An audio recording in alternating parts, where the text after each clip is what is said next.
my gosh, we are back, but we are a little bit different, but a little bit the same. I feel like I don't even know what intro I want to go with yet, because normally when you hear my voice, I say, hello, gorgeous. But I'm like, is that still on brand? I don't know. So, welcome back, friends. I took a little bit of a break because I really wanted to hone in on what I'm about these days. And I've had the Give Them Lala podcast for, I want to say, around 6 years. And it was a wonderful experience. I loved everything we spoke about. I loved all of the co-hosts that I had, all of the guests. But Give Them Lala was just something that came to be, for those of you who watch Vanderpump Rules, season 5, where I just wanted to shove myself down everybody's throat, whether you liked it or not. And as I grew up, some may say that still hasn't happened, but it depends on who you ask. If you're asking me, I like to say I am very evolved now. With age and 2 kids, I just felt like Give Them Lala was, it just didn't sit right anymore. I felt like we had outgrown it. I felt like it was juvenile in a time in my life that was wonderful, but I'll never be going back to. And as I was kind of sitting with my thoughts and going, what does my life represent? What do I want this podcast to be about? What really rings true to me? And tradition kept coming into play, and how my life is very untraditional, yet it's so normal to me. And some people are very open and excited and inspired about my normal, and others really do not like to break outside of the box that society tries to put us in. So, Untraditionally Lala is my new podcast, and I am so freaking excited for this new chapter. I'm going to have wonderful guests. It's going to open a conversation about life and the cards we're dealt. And it doesn't always go the way we planned. I know I woke up on my 35th birthday and was like, wow, this was not a part of the plan. But I'm so happy because in all of the things that I didn't get to choose, I was given so many choices to still live the life that I so desperately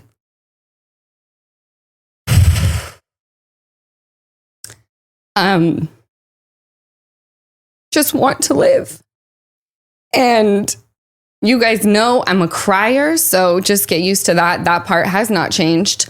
I really want to just shine a light on people who have thought that their life was going to go one way and it went the complete opposite direction, and they took life by the ovaries and said, fuck this. It may be the complete opposite of what I thought life was going to be like, but I'm going to choose what I want out of life with the situation that I've been given. So my first guest, some of you or most of you are going to know her from the show You or Ray Donovan. She's got a very impressive resume. But to me, she's my other co-parent. We share a baby daddy. She's my sister wife, Ambyr Childers. Welcome. Oh my God, that was so beautiful. It was a tangent. That hasn't changed either. That is damn good. Thank you for having me. I'm really excited. I'm a little nervous because our friendship and our relationship has remained very private for many years.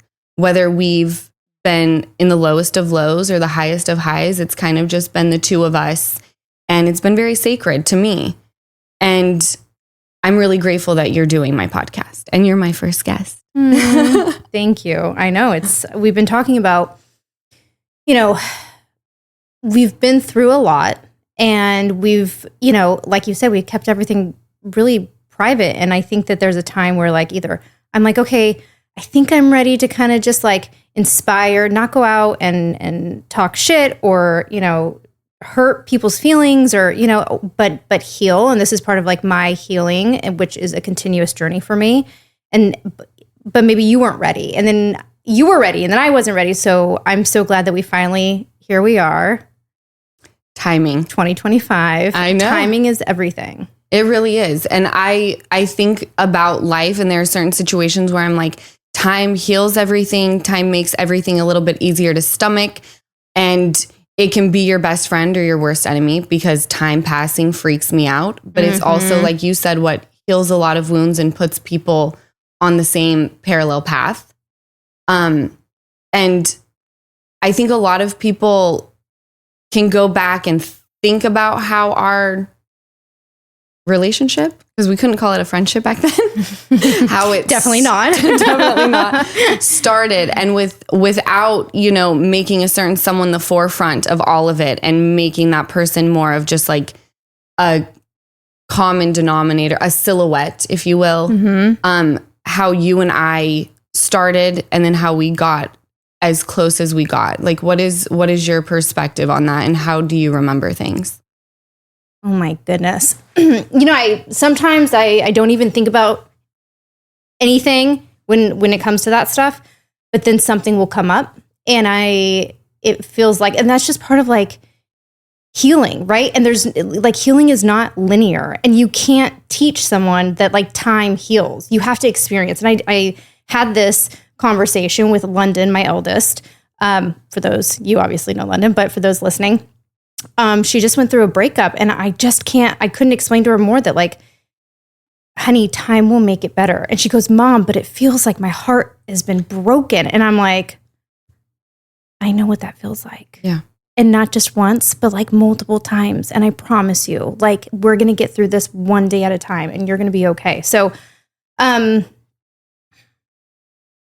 sometimes I see the relationship that our children have, and it is the most beautiful, unexpected, untraditional way. But if there's anything that I wanted to teach my girls out of my experience that I had with you, was the power of forgiveness. And it's not easy. And like you can forgive a million times over every single day. But I am so grateful that I just like literally was like, if I don't forgive and learn how to forgive, because you remember, I grew up in a Mormon church, like forgiveness was like, that's the first thing you go to. Yeah. But true forgiveness, it's for yourself. It's not for the other person. Right. And when someone explained it to me that way, I was like, oh, okay. Yeah. Because I don't want to keep suffering.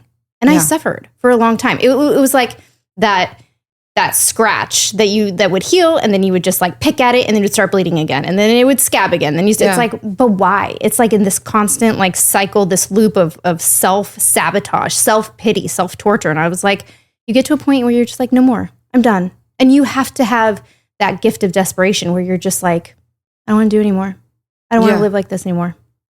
I do this thing where, and I don't do it often, but there are certain times in my life, and there's two that I can pinpoint. It's when it has to do with the passing of my dad and my sobriety, where I will go back and watch old seasons of Vanderpump Rules. And I watch season 7, the beginning, a lot, to kind of remind myself where I was at when my dad passed away and how dark that place was. And it sounds like I'm some like emotional masochist, but it's really to just remind myself how far we've come and how different things are. But I was watching, and I know you don't watch Vanderpump, but I was watching season 6, and it was the first season where I wasn't hiding my relationship. And I wanted to punch my own self in the face. I truly cannot imagine what it was like for you to watch that person, me at that time, and go, this is the person who came in. I don't know if I'm using the right word, destroyed my family. This is the person that's potentially going to be around my children. I would have lost my mind. Do you want to, like, am I allowed to ask, like, what your mindset was when, like, if you'd seen clips, or like, what was your headspace? My initial reaction for everything in life is I go numb. Oh, like, okay. I don't see, I think actually as I've gotten older, my hormones have like changed a little bit. Perimenopause. I see red sometimes. Okay. But then other times where I just want to numb the fuck out. Because the feeling the feelings are just too big for me to manage. Okay. So I think during that time, I didn't know how to cope. So for me, it was just like, go in and I just like, you just want to die. You just want to die. Yeah. But I didn't. No. I didn't die. You didn't die. You wanted to, but you didn't. Those are very, very different things. After the ball started rolling and it was like, okay, this person, because you and I had moments, because I was a very different version of myself when I was drinking. Once I got sober, I feel like you and I were able, it wasn't always roses. Like we had our outs, but yeah, we did. No, there were times where we would be on the phone, Amber, and I'd be like, this girl should be on reality TV. She shouldn't be an actress. Oh, you're talking about me? Yeah, you. Bitch goes toes.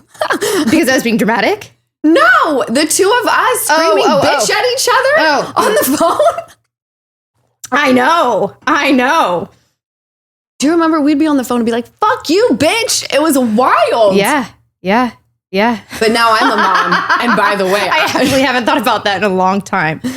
Girls can be so mean. Here's the thing though, Amber. No matter what the reasoning of how it happened, let me tell you, had I been sober and where I am now and the woman I am now, it would have never happened. But I have to trust that the universe had a plan for me. My path, your path was written in the stars well before we even got here. And we were equipped with all the tools to manage the heartbreak, the trauma, all of the things. Like, and even if that's not true, I have to tell myself that that was the plan. Yeah. If I don't tell myself that, I will go crazy. I will beat myself up until I can't get out of bed. So going back and looking at how it happened, had I been in my right frame of mind, I would have been able to say, the math ain't mathin'. But that's the point of life. Like, we are in the school of life. If you're not evolving, like, why are you on this earth? Right. And it doesn't matter what age. Like, you are meant to go on this path. I'm meant to go on this path. And it just so happened that our paths touched and crossed. And then here we are today. Yeah, that part we're okay. We're great. And I love having you in my life. I feel like you're a sister to me. We're forever going to be family because of our kids. And I think, it's very normal. You hear about people who get divorced and then like new partners come in and they can all go to dinner. Mm-hmm. It is very rare that you hear a situation where there was a cheating scandal that happened and the wife forgives, and I'm going to put it in quotes because I still refuse to call myself a mistress. A mistress. Am I a mistress? I don't know. I mean, you are. I don't know what is the definition of a mistress? The definition of a mistress is having sex with someone who's married. So even if you know. But I should have known. Oh, you should have known. The math was not mathing. I decided to drink and numb it and go, no, everything that you're feeling in your gut, just drink. You'll just numb it. That's true. All right. So yeah, technically I am. It's very rare that the wife forgives the mistress. And then the mistress and the wife stay. And we're like getting the kids together. It's like that other movie, the Nick Cassavetes movie that I was talking about, The Other Woman. I'm the other woman. Well, you're just the woman. No, I'm Leslie Mann. I think I'm Leslie Mann in that movie, right? She was the wife. You are. And then there was Kate Where's the third? Okay, so where we are now, what would you say the turning point in our relationship was? I know. The turning point for me was when you called me one day. Okay. When your name, I had you under Lala, by the way. It wasn't anything other than that. Okay. And I answered it and you're like, can you talk? And I said, okay, sure. And you literally just made amends to me. And I never thought that day would come. And it's everything that I needed in my healing. And that allowed me to have the closure I needed between you and I. Because I know you're not a bad person. Thank you. You weren't a bad person. maybe you made bad choices. Yeah. But fuck it. I make bad choices all the time.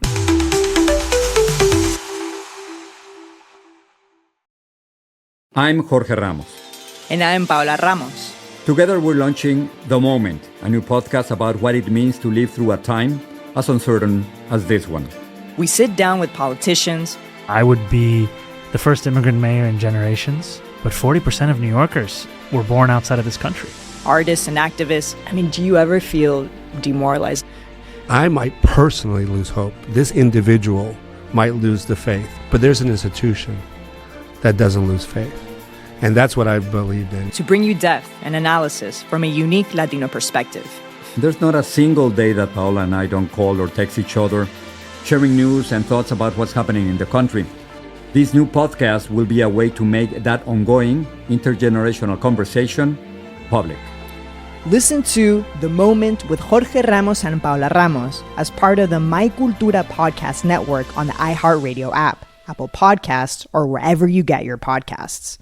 Hi, I'm Jenica Lopez, and in the new season of the Overcomfort podcast, I'm taking you on an exciting journey of self-reflection. Am I ready to enter this new part of my life? Like, am I ready to be in a relationship? Am I ready to have kids and to really just devote myself and my time? I wanted to be successful on my own, not just because of who my mom is. Like, I felt like I needed to be better or work twice as hard as she did. Join me for conversations about healing and growth. Life is freaking hard, and growth doesn't happen in comfort. It happens in motion, even when you're hurting. All from one of my favorite spaces, the kitchen. Honestly, these are gonna come out so freaking amazing. Be a part of my new chapter and listen to the new season of the Overcomfort podcast as part of the My Cultura podcast network on the iHeartRadio app, Apple Podcasts, or wherever you get your podcast. I had this overwhelming sensation that I had to call her right then. And I just hit call. Said, hey, I'm Jacob Schick. I'm the CEO of One Tribe Foundation. And I just wanted to call on and let her know there's a lot of people battling some of the very same things you're battling. And there is help out there. The Good Stuff Podcast Season 2 takes a deep look into One Tribe Foundation, a nonprofit fighting suicide in the veteran community. September is National Suicide Prevention Month, so join hosts Jacob and Ashley Schick as they bring you to the front lines of One Tribe's mission. I was married to a combat Army veteran, and he actually took his own life to suicide. One Tribe saved my life twice. There's a lot of love that flows through this place, and it's sincere. Now it's a personal mission. Don't want to have to go to any more funerals, I got blown up on a react mission. I ended up having amputation below the knee of my right leg and a traumatic brain injury because I landed on my head. Welcome to Season 2 of The Good Stuff. Listen to The Good Stuff podcast on the iHeartRadio app, Apple Podcasts, or wherever you get your podcasts. In early 1988, federal agents raced to track down the gang they suspect of importing millions of dollars worth of heroin into New York from Asia. We had 30 agents ready to go with shotguns and rifles and you name it. But what they find is not what they expected. Basically, your stay-at-home moms were picking up these large amounts of heroin. They go, "Is this your daughter?" I said, "Yes." They go, "Oh, you may not see her for 25 years." Caught between a federal investigation and the violent gang who recruited them, the women must decide who they're willing to protect and who they dare to betray. Once I saw the gun, I tried to take his hand and I saw the flash of light. Listen to the Chinatown Sting on the iHeartRadio app, Apple Podcasts, or anywhere you get your podcasts.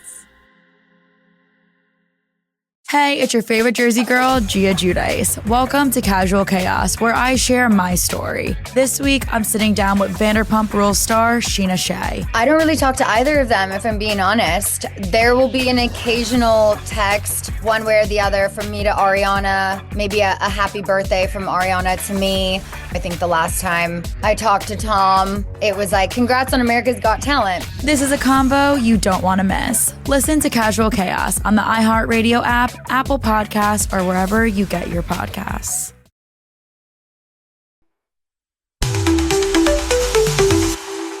We had a conversation the other day where you said you get protective of me when you see certain things. And that meant so much to me. Yeah. I even did back then because I know our story and I know the details of it. And it's like, and again, maybe this is from like a, being brought up with a religious background. If you ask my youngest daughter, she'd be like, well, you're a Cancer, so you're just too sensitive.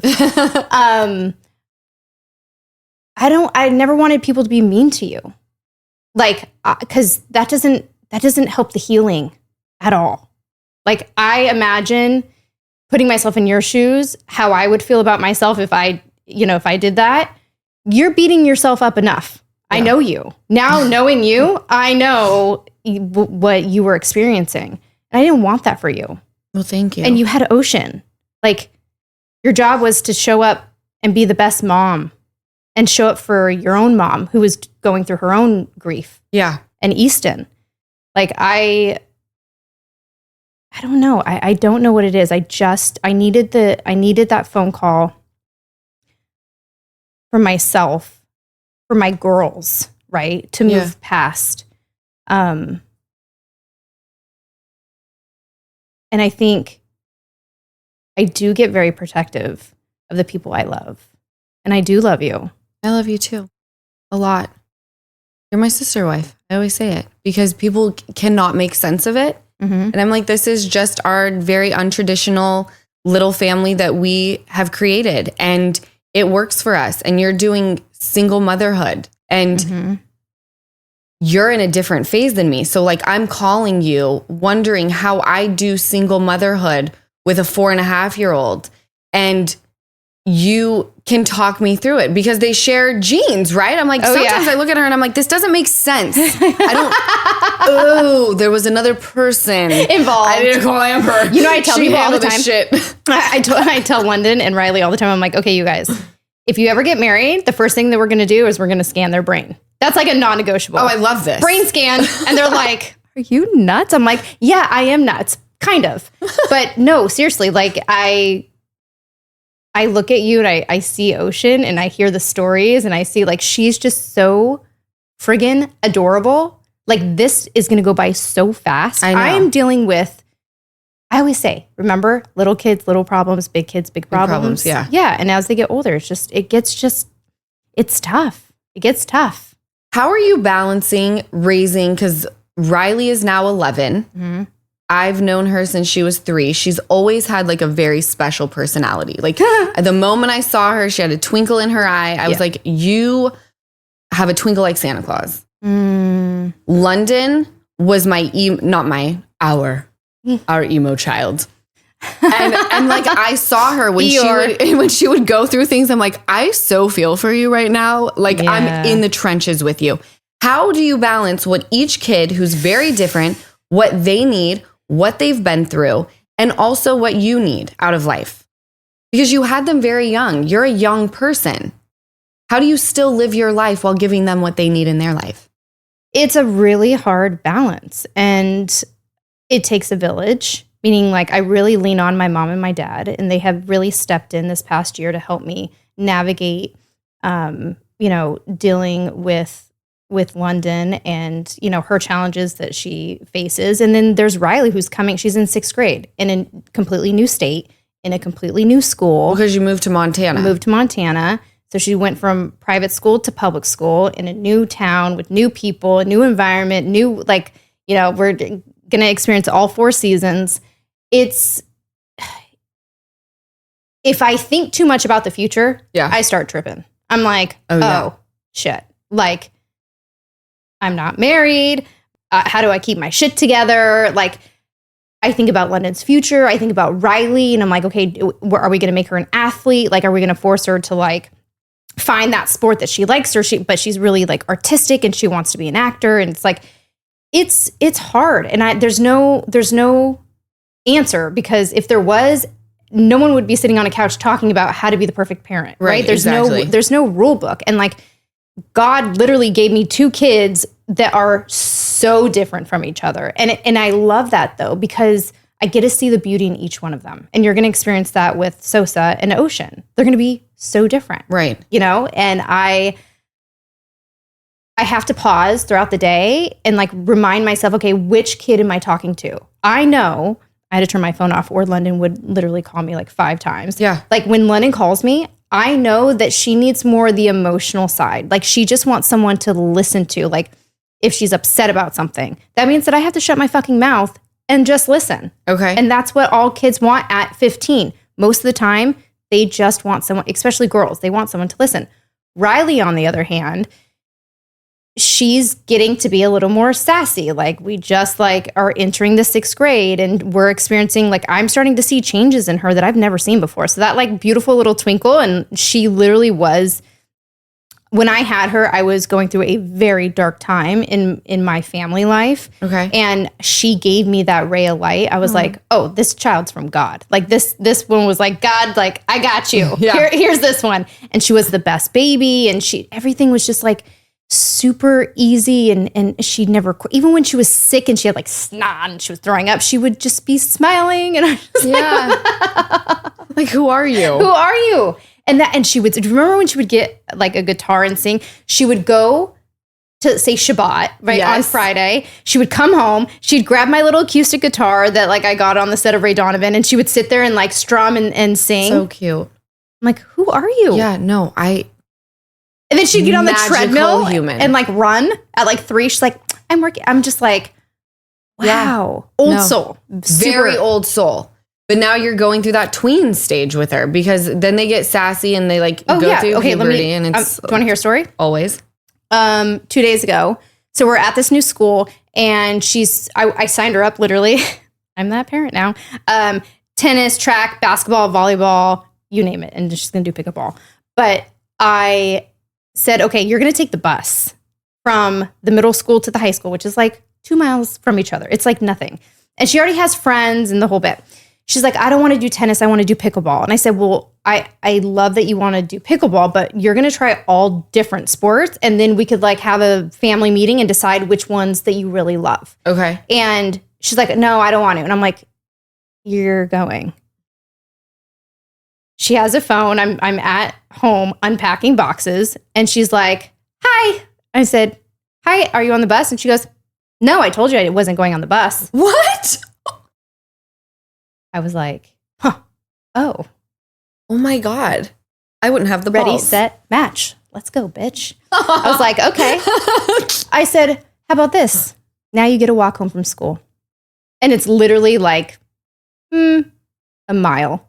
Oh, great distance. Great distance. Just and enough. there's tons of kids that walk like and ride their bike. It's like I've seen where you live. It's gorgeous. Yeah. So you're I was welcome for the walk. Yeah. By the way, yes. And I was like, you're walking. She's like, but I don't want to. I go, I don't care. So I hang up the phone. She calls me back. It's 15 minutes to walk home. 15 minutes. And I was like, oh my God, that sounds like a great walk.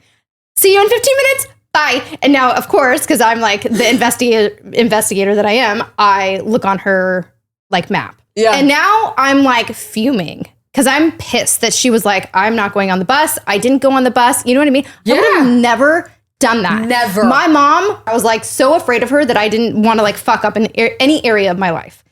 So I was like, it just, you know how I was telling you I see red? Yeah. That's where I was like, so I called my mom. I said, Mom, what do I do? And she goes, go pick her up and take her to practice and make her explain to her coach why she was late. And I go, genius. Genius. Tap in the OG parent. Yep. Thank God. Thank you, Mom. So I get in the car and I am just like feeling empowered, and I'm watching her on her iPhone, like tracking her. Yeah. She's not moving. She's not even, so not only does she not get on the bus, but she's not leaving school. Okay. She's not even attempting to walk. Okay. And it's like 80 degrees outside. It's beautiful. And I'm like, oh, this? I mean, I'm going. So I pull up to the school and she's sitting on the bench. What? Sitting on the bench like this. I said, she gets in the car. I go, were you even going to attempt to walk home for dinner? And she's like, no. And I said, and then of course, I got the like Dr. Amen in my mind going like firm but kind. And I'm like, I don't want to be fucking kind right now. Like this bitch defied me. So I said, you disrespected me at the highest level. Like, not only, you basically said, fuck you to Mom. And I said that. I said, you said, fuck you to Mom, and I'm going to choose not to get in the car. I said, you're going to practice. She goes, but I'm in a sweatshirt. I said, I don't care if you sweat your balls off. You knew you were going to tennis today. I reminded you this morning and last night before so I dropped her off. Yeah. Now she's crying. I'm sorry. I'm like, okay. And she goes out to her friends. She sees like a group of girls. And I'm like, oh, see, those girls look like they're in 6th grade. There's like tons of kids. It's like at the high school, which is like beautiful. And she goes over there and she starts crying. And you know Riley, that kid is like, she doesn't shed a tear for anything. She isn't like a Scorpio through and through. Yeah. And I was like, okay. So she goes and she's crying now in front of her friends. And this little girl looks back at me and like, she's clearly telling her what, like that she got in trouble. And this little girl looked back, she's like, and I was like, fucking come for you too. Don't even start with me. I'll kick your mom's ass and make you watch. So then I had, by the way, now I have 10 miles till I'm empty. Okay. So I go straight to the gas station. Okay. I was like, okay, well, I don't want my daughter to pass out. So I should probably get her a Gatorade. So I'm pumping my gas and I go in and get a Gatorade. I come out. I'm now on the phone with my mom telling her and my sister on FaceTime telling everything that's happened. And I'm now fuming because I'm doing the thing where I rip the Band-Aid off and I'm like, keep scratching at the surface. I'm like reliving that anger. And what do? I literally drove off with the gas still in the... Yeah. Then this cowboy was like, ma'am. I was like, oh my God. And now how different than LA. They'd be like, you fucking dumb bitch. Yeah. Oh, by the way, that's $500. So I'm literally mid-mouth because like when I, and we'll talk, if you want, we can talk about addiction. But like for me, now I go to food. And so I had a Diet Coke in one hand and an Almond Joy like in my mouth. And I'm like, what? Excellent combo. Yeah, weird combo, but it was like the coconut. The coconut and the Diet Coke don't really mix together. But at that point, I didn't care. I just needed the fix. Okay. So I go back. I pick her up. We go to the grocery store. And she goes, well, you also don't get pregnant at 18. What is happening? I was like, now this bitch is going to double down. Well, she's doubling down. Now I'm crying. 10 toes down. Now she like hit my inner, like my cancer. And I'm like trying to like, I'm looking out the window trying like not to see her that she's like really hurt my feelings at this point. Yeah. And I'm just like, dude, I want this day over. So I go home. I end up cooking dinner. And I said, you're getting fucking canned soup for dinner tonight and broccoli. And that's what I made her. It's a lovely dinner. Yeah. Tomato soup, Progresso. Excellent. Right. Top shelf soup, if you ask me. And she got a vegetable. Back to full circle. That's what it's like raising. That's like a day in the life of. Sounds very entertaining to me. Yeah. And I loved the story. Girl has balls. That is for sure. 100%. And by the way, I'm so down with that for now because I know when she gets older. You want her to have that. 100%. You want her to have the stamina. You know what? I think about that with Ocean all the time because the girl does not let up. She does not. It's exhausting. Yeah, she's a badass. And I'm like, you know what? I'm not going to try to fix this. It's exhausting, but like out in the real world, like you're going to go places because you don't take no. You will beat someone down until they're like, fine. But that's the hard thing. It's like, how do you get your kids to earn respect? But then you don't want to like ruin that. It's a very fine balance. I know. And it's kind of trial and error.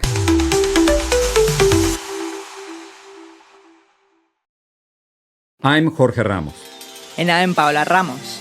Together we're launching The Moment, a new podcast about what it means to live through a time as uncertain as this one. We sit down with politicians. I would be the first immigrant mayor in generations, but 40% of New Yorkers were born outside of this country.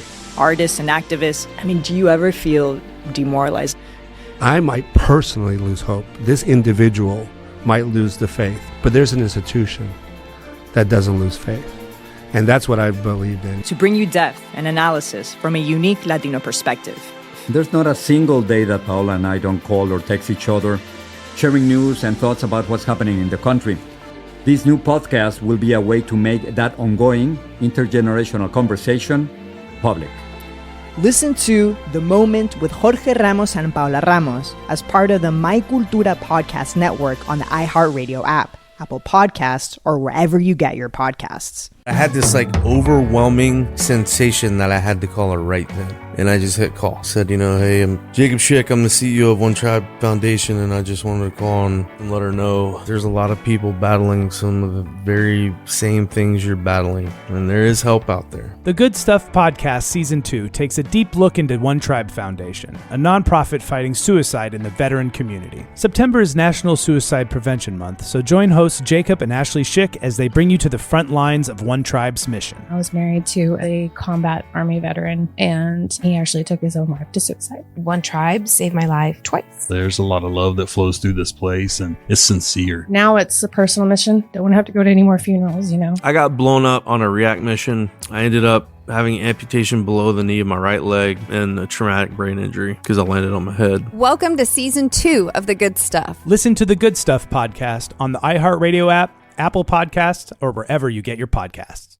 Hi, I'm Jenica Lopez, and in the new season of the Overcomfort podcast, I'm taking you on an exciting journey of self-reflection. Am I ready to enter this new part of my life? Like, am I ready to be in a relationship? Am I ready to have kids and to really just devote myself and my time? I wanted to be successful on my own, not just because of who my mom is. Like, I felt like I needed to be better or work twice as hard as she did. Join me for conversations about healing and growth. Life is freaking hard, and growth doesn't happen in comfort. It happens in motion, even when you're hurting. All from one of my favorite spaces, the kitchen. Honestly, these are gonna come out so freaking amazing. Be a part of my new chapter and listen to the new season of the Overcomfort podcast as part of the My Cultura podcast network on the iHeartRadio app, Apple Podcasts, or wherever you get your podcast. In early 1988, federal agents raced to track down the gang they suspect of importing millions of dollars worth of heroin into New York from Asia. We had 30 agents ready to go with shotguns and rifles and you name it. But what they find is not what they expected. Basically, your stay-at-home moms were picking up these large amounts of heroin.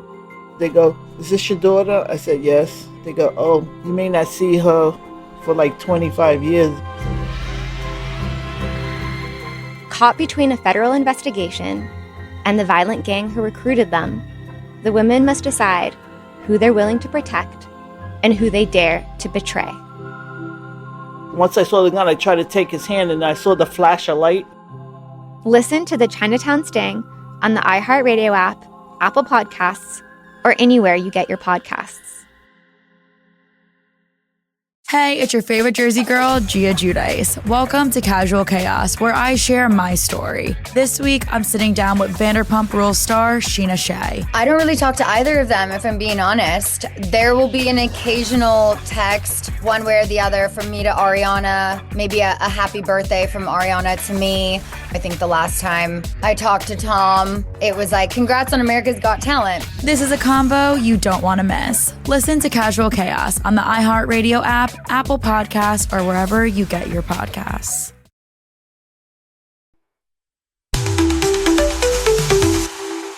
I want to wrap back around because you said you're dating. You and I were the opposite when we left the silhouette of the person. I went into like, I'm doing background checks. I'm not dating. I'm moving my family out here and I'm just going to like incubate and not give myself to any soul. You are like, I believe in love. I want to be on every dating app. And like, it inspires me. But you've had a lot of boyfriends. And I'm like, where are you finding them? Not a lot of boyfriends. I wouldn't say that. I've dated. Amber. First of all, you've had like 3 boyfriends in the course of a year. That's not true. There's nothing wrong.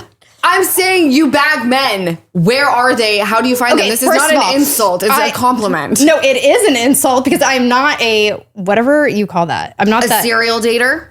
What? Yeah, maybe at one point I was, but that's exhausting. Okay, so let's just clear up one thing. I did not get on the dating apps until January of this past year. Okay, so the dating apps are recent. Yeah, they're recent. Yeah. I didn't want to. I believe in old school love. Like I want like meeting at a coffee shop. Yes. Okay. But so many of my friends were like, dude, it's not going to happen. Like you just need to, at least in LA. I think LA and like the bigger cities, it's really, actually I know, it's really difficult. Okay. And so, but I would either get introduced to people or my manager would set me up, or what I realized in dating is this, and this is why I think they call it duty dating, but dating is so important, is like, I really learned about what I wanted and what I liked. It was more about selfishly about understanding who I am as a person. And I didn't have that because I got married at 20. I had my first baby at 21. That is a baby. When I was 21, I was passed out in downtown Salt Lake on a spike bracelet to a cop telling me to get the fuck up. I love you. You are a wild one. But it's, where are these men? Not in LA. Well, I found one in LA. Which is so wild to me. You're like, I'm leaving LA. There's nothing here. I'm taking a year. I'm moving to Montana. I'm like, she calls me. She's like, I got a boyfriend. I'm dating this guy. I was like, that's so wonderful. You met someone. He's like, yeah, I'm going to come out to LA to see him. I'm like, oh, he lives in LA? What? Yeah. I'm so confused. Yeah. I mean, listen, the world, like, so I've reached a point in my life where I believe in God. So whatever your higher power is, that's like great. But for me, I didn't want to do it anymore. I don't want to control anything. It's exhausting. Yeah. I mean, this goes back to like in my early 20s when I was like, I don't want to control anyone. I don't want to I want to handle my side of the street and that's it. And like, I feel like that's where, is that sobriety that's come into play? Like when you're like, I want to keep my side of the street clean. I don't want to control things. I want to hand it over to God. Did you learn that when you decided to get sober? Yes. And you just implemented it in all areas of my life. So I got sober for 2 years, but I wasn't working a program. And, but for me personally, I need a spiritual program in order to, I need something that's bigger than me. Cause if not, like it's all about self-pity, woe is me. Like, I don't want to live that way. And I know the best way for me to show up being a sober person. And by the way, like, it's just for today. I only have today. I don't know what the fuck I have tomorrow. Of course. I don't know if I'll be here tomorrow or if something will set me off. But just for today, like, I'm sober and I'm happy. And I think like the best version of myself is without using drugs or alcohol. Yeah. And I think that that's the best way also to raise children. Like, I don't want my kids to be around, a mom who is using substance or sees like orange bottles all over the house. Right. Or like, it's not what I want. So I think about that all the time. That like, I feel so fortunate that I got to a place where I was begging for sobriety well before I got sober in 2018. Ocean was born in 2021. Mm-hmm. And I love knowing that I had that kind of under my belt before I brought a child into the world, because had it been the other way around and she came before sobriety, like it would have been awful. Yeah. It would have been so bad. I came in through Al-Anon. So my codependency, which I had and I heal every day from, I didn't understand why I kept choosing bad relationships, like really bad relationships. I didn't understand. I have a great father. My parents have been married for 40 something years. Like, why do I feel so broken? It's wild, Amber, because we kind of like, I witnessed the same kind of thing. Yeah. Like, my parents were together. They were like completely normal, healthy. I watched them go through ups and downs and come out on top together. So the fact that you and I both experienced that in our households and then just kind of went in a different direction is something that I wish someone could explain to me. Mm-hmm. Because so many people want to say it's because you have daddy issues. I'm like, that cannot be it. Yeah. I'm like, do I have daddy issues? Oh, maybe I have mommy issues. Maybe I have, it's not, I have the most amazing parents and they're not perfect, but like they're perfect just the way they are. Right. And it was and I still go through this. Like, in every new relationship I enter or I start dating, it's such a great time to like self-reflect and like get to know Amber a little bit more. Totally.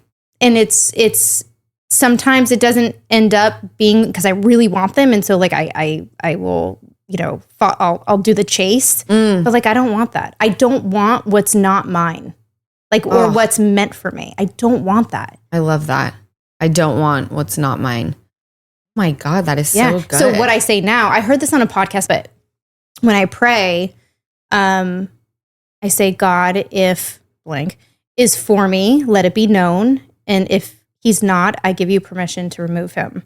And I heard that somewhere on a podcast, but I when I did hear that, I go, oh my God, that's another version of just like letting it go, because I am a hopeless romantic. Yeah. I love love. Like, I know you do. I love love. I know. It makes me so happy. And I know that not everyone's going to be for me. And that was something that was really hard for me to learn, right? Is like, step one, not numbing yourself out. Going on a date sober is freaking hard. Like when I first started dating and I was sober, I was like, I didn't know how to manage these emotions, but now I have tools that I could use. And like, I actually can also listen to my body sober. I love that. Like I'm not running on like Xanax and not understanding like, I'm going to numb myself out. Cause like these feelings are too big for me to manage. It's like, okay, no, what are these feelings? Is it pinpointing them? Yeah. Are you just nervous in the moment? Okay. That's actually exciting. It's fun to be like, feel like a teenager and like be 15 again and have those butterfly feelings. But are these like, is this person doing something, saying something, or like moving in a way that is triggering, that's reminding you of maybe a past relationship? And so now I get to ask these questions when I leave a date. And I moved to Montana and lo and behold, I went to the bank like no one does anymore. And because I'm like so old school, and I ran into someone that I hadn't seen in a long time, and he thought I was dating someone. I was like, oh, no, I'm not dating anyone. And he's like, let me take you to dinner. Like, okay. But I'm leaving, just so you know. Like, I literally am leaving, and like, I'm literally here to wire money for the new house. Yeah, like I'm leaving. I'm moving. And by the way, what was so great at that point, I had dated a handful of people to where I knew that even if that relationship was going to work, I wasn't staying. Like, I knew that this is like, I'm in my lane now. Like, you have to fit into my life, and we will make our lives beautiful together. I wasn't going to let anyone derail me and let my codependency sneak in to like change my mind. Right. So I was like, okay. And he's like, well, are you driving? Or are you flying? I said, no, I'm going to put my car. Listen, I could barely make it to Palm Springs, like with the traffic. Like I'm not driving to Montana. And he was like, let's drive. And I was like, no, I'm not driving. Like that sounds, I just sounds awful. Yeah, it sounds awful. Thank you. Yes. And I was thinking about it. I was like, whoa, wait a second. You're in this season of doing things that you don't want to do, and like be open-minded. Right. And I was like, you know what? Fuck it. Let's go. And you guys made it. Like, how long is that drive? That's like a real road trip. It's a real road trip. It's like 16 and a half. And we stayed over in Salt Lake, just outside of Salt Lake City. Oh, lucky you. Yeah. Sounds beautiful. It was so It great. Sounds like a very nice way to get to know somebody. Can I tell? This is this, and we are in different stages, but like with my kids, the way that they are right now, like I'm just going to, for a minute, I was like a born again virgin. Like no joke. I hadn't had sex. I remember calling you and I'm like, it had been like almost 2 years, right? Like that's so unhealthy, but keep going. Well, I'm a masturbator. Like don't even fuck around. You give me, I have a drawer full of all the toys, and I just sit there and I'm like, it's going to be a fun day. Innie, mini, miny, mo. Boom. You all win. You all win. Everyone gets enough loot for everybody. But for me, I'm sitting here this morning. So right now, and I'm just going to say it, and I don't give a fuck. I'm just sleeping with people. Like I know exactly what wonderful. I want. I think it's wonderful too. And for some reason, people cannot wrap their mind. If I were a man, it would just be like, oh, he's playing the field. He's not interested. Like you can't lock him down. He's a bachelor.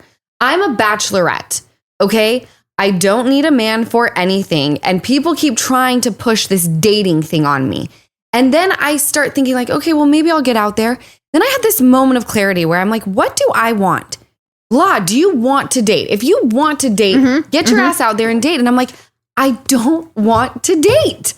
I just want a man to come in, fulfill a need, and go home because I'm so happy right now. And that could change tomorrow.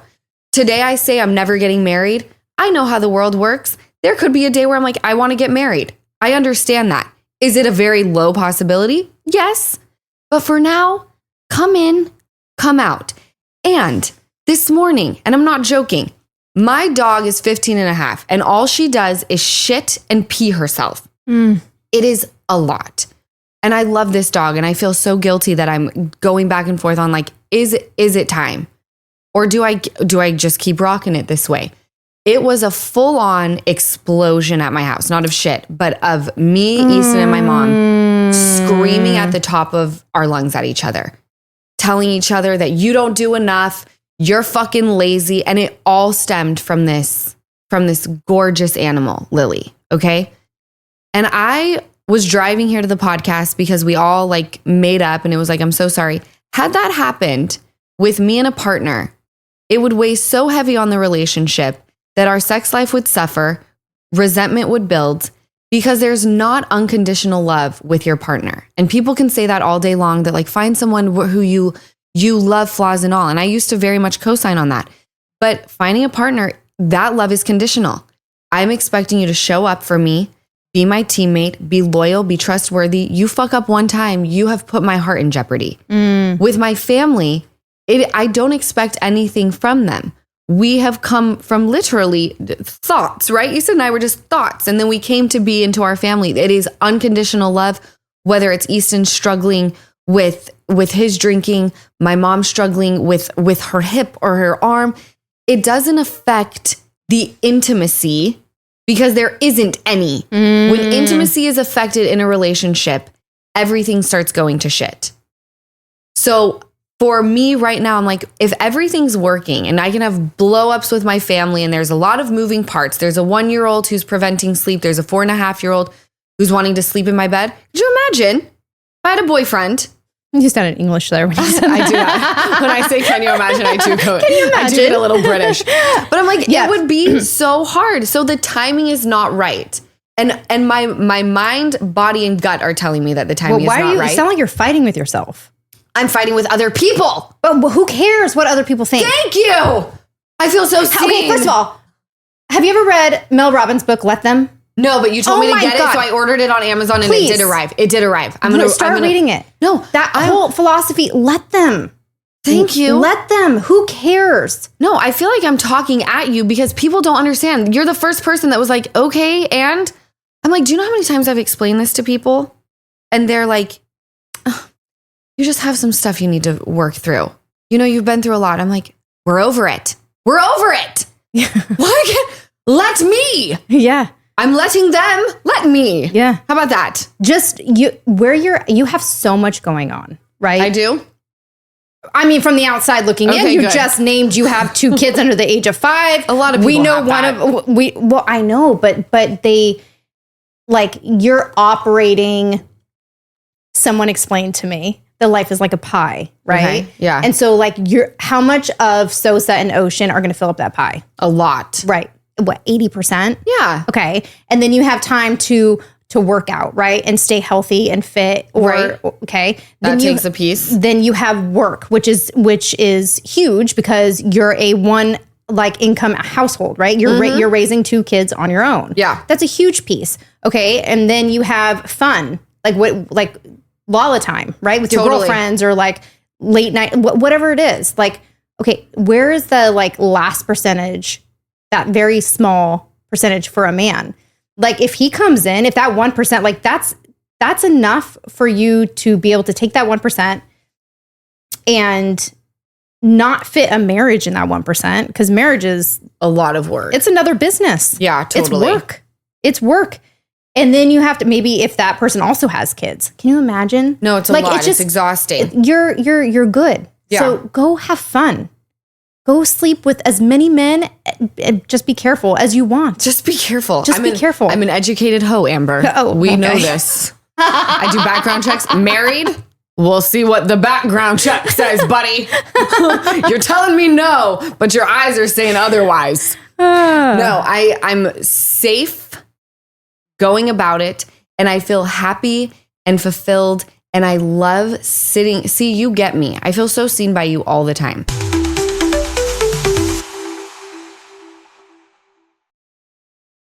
I'm Jorge Ramos. And I'm Paola Ramos. Together we're launching The Moment, a new podcast about what it means to live through a time as uncertain as this one. We sit down with politicians. I would be the first immigrant mayor in generations, but 40% of New Yorkers were born outside of this country. Artists and activists. I mean, do you ever feel demoralized? I might personally lose hope. This individual might lose the faith, but there's an institution that doesn't lose faith. And that's what I've believed in. To bring you depth and analysis from a unique Latino perspective. There's not a single day that Paola and I don't call or text each other, sharing news and thoughts about what's happening in the country. This new podcast will be a way to make that ongoing intergenerational conversation public. Listen to The Moment with Jorge Ramos and Paola Ramos as part of the My Cultura podcast network on the iHeartRadio app, Apple Podcasts, or wherever you get your podcasts. I had this overwhelming sensation that I had to call her right then. And I just hit call. Said, hey, I'm Jacob Schick. I'm the CEO of One Tribe Foundation. And I just wanted to call on and let her know there's a lot of people battling some of the very same things you're battling. And there is help out there. The Good Stuff Podcast Season 2 takes a deep look into One Tribe Foundation, a nonprofit fighting suicide in the veteran community. September is National Suicide Prevention Month, so join hosts Jacob and Ashley Schick as they bring you to the front lines of One Tribe's mission. I was married to a combat Army veteran, and he actually took his own life to suicide. One Tribe saved my life twice. There's a lot of love that flows through this place, and it's sincere. Now it's a personal mission. Don't want to have to go to any more funerals, I got blown up on a react mission. I ended up having amputation below the knee of my right leg and a traumatic brain injury because I landed on my head. Welcome to Season 2 of The Good Stuff. Listen to The Good Stuff podcast on the iHeartRadio app, Apple Podcasts, or wherever you get your podcasts.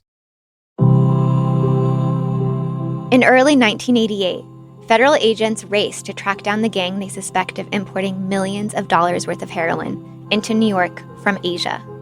We had 30 agents ready to go with shotguns and rifles and you name it.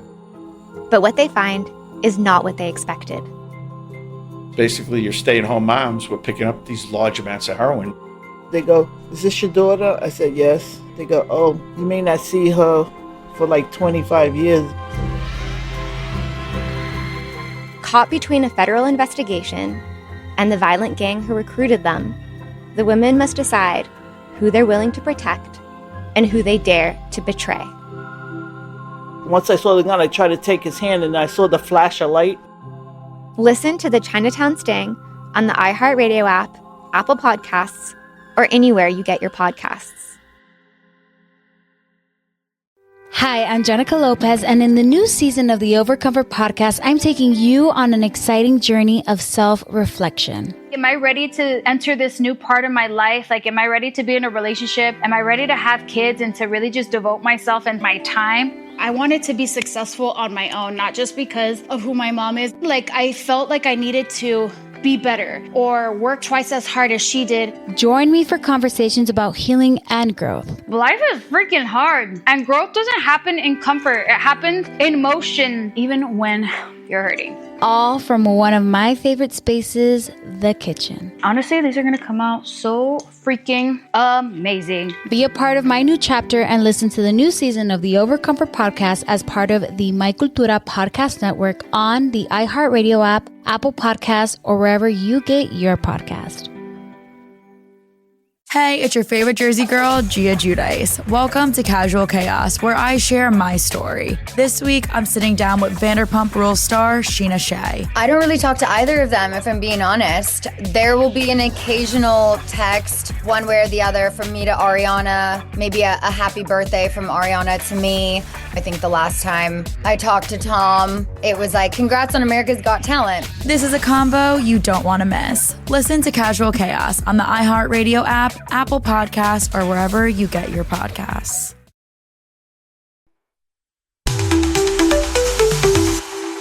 Can we talk about this one thing that we talked about on the phone? Because I completely died. You saying that LA men are too dependent. And I was just, I thought you were going to say moms or too dependent on like their friends. And you said they're too dependent on their dogs.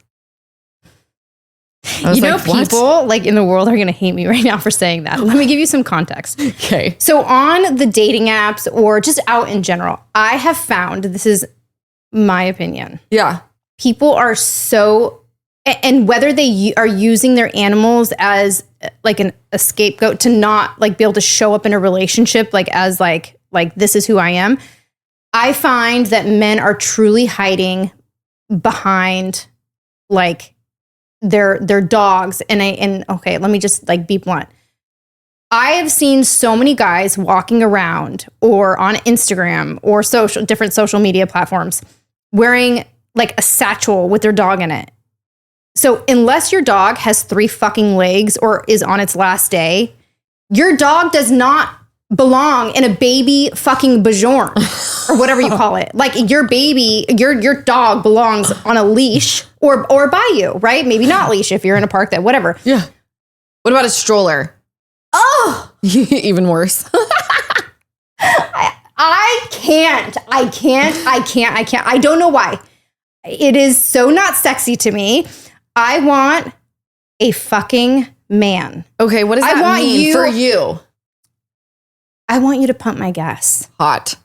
I want you to come behind me in the kitchen when I'm doing dishes and fucking grab me, okay? Yeah, hot. Like I want a man to, like, how can you, first of all, how can you do that when you have a dog right here, right? Yeah, totally. Or on the back. Lala, I just want, and the guy that I'm with now is so good that way. Like he opened my car door and like, I thought that was so sweet and I'm not, it's just the little things. I want, like if you date someone, just fucking ball check them, please. Check their balls? Yeah, just make sure that the they have... size of the balls? Like, just meaning like, I'm speaking metaphorically. Like, I thought you meant literally. I was like, hold on. No, you can do that too. I don't know. What do we need here? All right, I'm going to feel them, measure. I particularly like balls. So long? No, long not long. Well, I like balls. Do you know what I think too. of? Do your ears hang low? Do they wobbles? Do your balls hang... Okay, I sing that with my girls, but with your boobs. Do your boobs hang low? Because that's a whole other conversation. Wearing bras in our house is like a whole discussion, whether you wear them, whether you don't. I don't like wearing them. London's like, what the fuck? Riley's like, fuck it. We're in Montana now. Let it all hang out. I'm just like, oh my gosh, that is so funny. What's important for you when it comes to a man? When it comes to a man, well, they have to make me laugh. And I know that sounds so cheesy, but I have to be able, because I'm weird. Like I have leaned into the fact, like I'm done being like sexy. Like I make weird jokes. I'm a little out there. I move a lot when I talk. Like I'm a quirky fucking bitch, right? You have to like that. I'm not going to sit here and be like a trophy and like a Stepford wife who has very little to say and doesn't change her voice when she talks. That's just not me. And I feel like I tried to be that way when I was younger. Now you have to kind of come in and you have to match. You have to think I'm funny and I have to think you're funny. Yeah. I have to be able to lay in bed and eat Gouda cheese with you and watch Seinfeld. And you have to actually enjoy it. That's number one. And also, I think the physical part for me is very important. Like this sounds so bad. I'm not just searching for like a good heart. Like you have to come in here and first and foremost, I have to want to rip your clothes off at all fucking times. I did it. We're done here. I'm not going to sit here and say, oh, but he's so nice. So I'm going to let certain things go. No. First and foremost, I have to want to fuck the shit out of you all the time. Yeah, you can't chase potential. No. Because potential will just end up disappointing you. Exactly. Right? It's the worst. And then we'll go to like the heart. Because here's the thing. If I'm not sexually attracted to you, then like, what are we even doing? No, sexual compatibility is... That's the most important. By the way, let me say something. Sometimes you get in bed with people and you're like, they're okay. And then, meaning like physically, and then you get in bed and you're like, whoa, that guy knows how to move. That guy's all good down there. Like we did a ball check. We're happy. We did the ball check. Yeah. He manscapes. Yes. You know, I'm not going to be flossing my teeth while I'm down there. Don't love that at all. By the way, how would you approach that if you were with someone that didn't? Because some guys maybe don't know, or do they? I think it's similar to a chick. Like some chicks like a bush. I think some men who have a situation going on down there, they're like, I like it. I'm a man, baby. Yeah, I guess that's true. I would say we got to like figure out the situation. I can do it for you. I have shaved someone before. Oh, a many. I don't care. Oh. I'm down there. Let me get it all cleaned up. I know what it should look like. I'm down with there. Your tweezers. Exactly. I'm down here anyway. I might as well get it done. You are dirty. You are so dirty. But how do I go from being like a complete nun to being like, fuck it, tits out, blowjobs for everyone? But you know what's so interesting? I am the same way. I'm an extremist. Yeah. Yeah, I have like 2 speeds. You know? Yeah. 0 or 100. Yeah.